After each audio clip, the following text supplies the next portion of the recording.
Arbeloa qui fait déjà une marche arrière sur ce que Xabi Alonso avait entrepris avec le Real Madrid. Effectivement, les gars, aujourd'hui, on apprend que Arbeloa a décidé que le Real Madrid s'entraînera à nouveau sur les terrains de son adversaire avant les matchs de Champions League.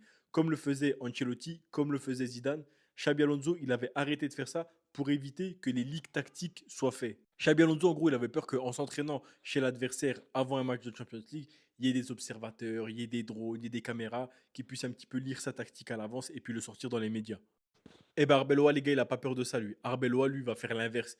Ok, ça le dérange pas. Il va jouer comme le faisait Ancelotti. Il va jouer comme le faisait Zidane. L'équipe est donc partie à Benfica aujourd'hui. Vont faire leur dernier entraînement de Ligue des Champions aujourd'hui dans le stade de Benfica.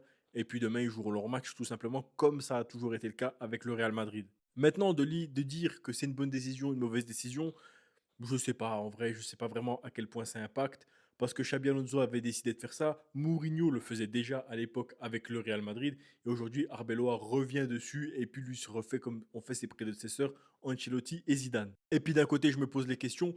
Est-ce que vraiment c'est la veille du match dans le stade adverse que tu prépares les plus gros points techniques? Je pense pas. Je pense que techniquement, c'est déjà préparé en amont. Et puis que le dernier jour, le dernier entraînement, tu mets au point les derniers petits trucs, tu fais les joueurs s'entraînent sur ce qu'ils doivent s'entraîner avant un match, ils ne vont pas non plus à très haute intensité, etc.